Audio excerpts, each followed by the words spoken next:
boa filha, silenciosa, obediente, religiosa. Tão boa que já nem sabia mais quem era. Cresceu aprendendo que amar era temer, que sentir era pecado, que calar era virtude. Até que algo ou alguém rachou o silêncio.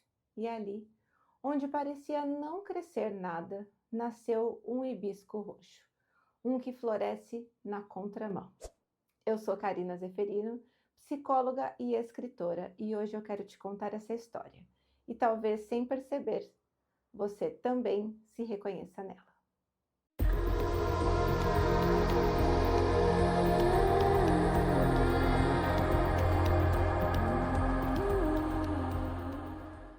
Hibisco Roxo, da escritora nigeriana Chimamanda Ngozi Adichie, é um romance que fala de abuso, mas também de despertar. Fala do tipo de violência que não grita, aquela que se esconde por trás de rezas, boas intenções e castigos que dizem ser amor. A protagonista, Cambile, vive num lar de rigidez religiosa, controle absoluto e medo. Ela foi ensinada a obedecer, a calar, a se encolher, mas também foi atravessada por outra coisa, a descoberta de um mundo novo, de um novo olhar. Um espaço de afeto, liberdade e escuta. Hibisco Roxo não é só sobre a dor de crescer, é sobre o que acontece quando a alma, mesmo podada, encontra um canto onde ainda pode florescer. E nesse vídeo eu quero te mostrar o que esse livro nos revela sobre a psicologia do silêncio, da obediência e da metamorfose feminina. Cambile é uma adolescente nigeriana que vive em uma casa grande, cercada de luxo, ordem e devoção religiosa. Do lado de fora, tudo parece perfeito. Seu pai é respeitado, generoso, admirado pela comunidade. Mas por dentro, a casa é um campo minado. Lá dentro, qualquer erro vira penitência. A fala é medida, a liberdade é vigiada. A fé distorcida para justificar o controle. Cambile aprendeu cedo que obediência é sinônimo de amor, que disciplina é pureza e que questionar é uma traição. Ela cresce calada, encolhida, com os olhos no chão e o corpo no medo. Até que, depois de um acontecimento familiar, ela e o irmão passam um tempo na casa da tia, uma mulher viúva, professora universitária que cria seus filhos com afeto, liberdade e pensamento crítico. Lá, Cambile vê algo novo, risadas, vozes que se cruzam sem medo, pratos divididos, orações sem rigidez. E o mais importante, espaço para ser. Esse novo ambiente não a transforma de uma vez, mas algo começa a se mover, um descongelamento lento. Cambile ainda fala baixo, ainda teme, ainda hesita, mas agora observa. Escuta o próprio corpo, experimenta desejar pela primeira vez. E mesmo com culpa, vergonha e medo, ela começa a florescer, como o hibisco roxo do jardim da tia, uma flor rara que não deveria nascer ali, mas nasce, porque o desejo de viver, mesmo abafado, encontra brechas para brotar. Hibisco roxo é uma metáfora sobre o que acontece com uma subjetividade quando ela é domesticada desde cedo. Cambile não foi proibida de sonhar. Ela sequer teve espaço para descobrir o que era sonhar. Na psicologia, nós falamos muito sobre como o ambiente familiar é o primeiro lugar onde aprendemos a existir. E, em muitos casos, também o primeiro lugar onde aprendemos a nos calar.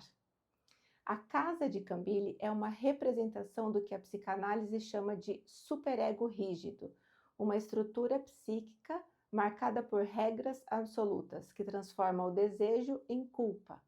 A fala dela não é baixa só por timidez, é porque ela foi treinada a não incomodar. Como diz Vera Iaconelli, a infância não é neutra, ela é construída com base em valores, discursos e expectativas.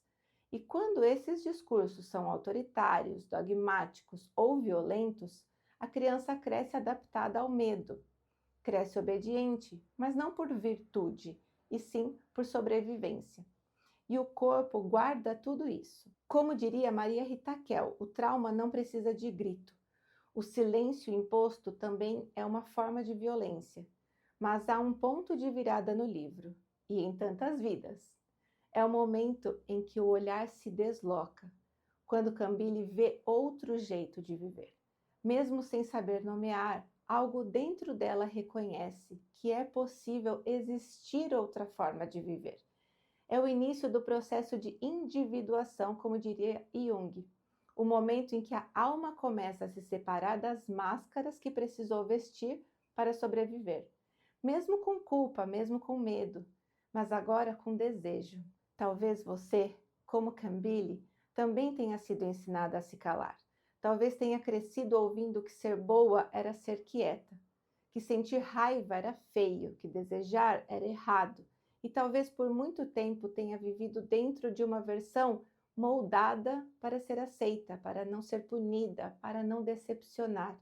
Cambile começou a se descongelar ainda na adolescência, mas eu preciso dizer isso com toda delicadeza. Nem toda mulher tem essa chance tão cedo.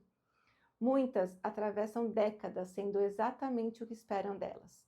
Carregam esse silêncio na vida adulta, repetem o mesmo padrão com o parceiro, com o chefe, com os filhos. E isso não é sua culpa. Isso é história, é estrutura, é sobrevivência. Mas mesmo assim, mesmo depois de tantos anos, ainda é possível abrir os olhos. O corpo pode ter se congelado, mas ele também sabe descongelar. Mesmo que seja devagar, mesmo que às vezes seja tremendo, mas sempre com a coragem de quem, mesmo com medo, quer viver de outro jeito. E disso eu entendo. Eu também fui ensinada que obedecer era amar, que errar era motivo para se esconder, que o certo era agradar, sorrir, caber. Mas aos poucos, como aquele hibisco roxo que floresce no lugar improvável, eu também comecei a me permitir desejar. E escrever foi um dos primeiros passos, porque quando escrevemos sem medo, deixamos que partes nossas voltem a ter voz. E quando damos voz ao que foi silenciado, começamos, mesmo que devagar, a florescer de novo. Foi assim comigo. Se essa história te tocou, talvez seja porque em algum lugar ela se parece com a sua.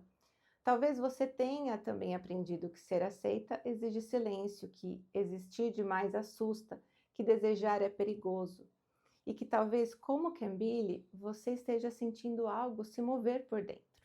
Algo que pede espaço, que pede nome, que pede voz.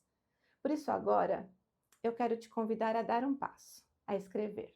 Não para fazer bonito, nem para organizar suas ideias, mas para permitir que partes suas, aquelas esquecidas, sufocadas, moldadas, comecem a falar.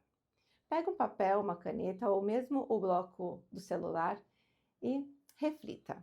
Quais verdades minhas foram caladas para que eu fosse aceita? O que aprendi a esconder para não desagradar? Em que momento minha voz treme porque nunca pôde se firmar? O que desejo em silêncio e ainda não me permiti viver? Como seria dar espaço à mulher que quer florescer dentro de mim? Escreva com sinceridade, sem censura, sem juízo de valor. E se sentir coragem, leia em voz alta, porque cada vez que você lê, você se escuta, você desfaz um nó.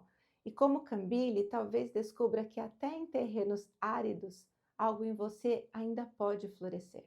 Dá um pause, reflita, vai pergunta por pergunta, vai escrevendo e vai desabrochando.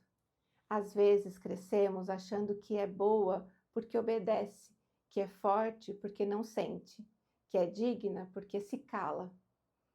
Mas nos ensinaram que era assim. Ser obediente demais também pode ser uma forma de se perder. Hibisco Roxo mostra isso com uma delicadeza brutal, que a violência nem sempre grita, às vezes ela ajoelha e ora, que o amor nem sempre liberta, às vezes ele exige silêncio, e que a alma, mesmo ferida, sempre encontra uma brecha para tentar florescer. Talvez a sua voz ainda esteja tímida, mas ela existe. E quando você começa a escutá-la, a metamorfose começa. Como sempre, eu trouxe um poema para fechar o nosso vídeo de hoje. Me disseram: sente-se, sorria, não fale alto, não deseje. A voz é coisa perigosa quando nasce de mulher que lateja. Aprendi a ser pequena, recatada, controlada, mas dentro de mim crescia uma flor enraivecida e calada. Foi no meio do silêncio que ela abriu, sem permissão, um hibisco em flor vermelha, feito de grito em explosão. Hoje deixo ela crescer mesmo quando duvidam de mim, porque ser flor proibida também é dizer existo, enfim. Se esse vídeo te tocou, comenta aqui. Hoje eu me autorizo a florescer. Compartilha com quem também foi ensinado a calar, mas está começando a se escutar. Garanto que você conhece alguém assim.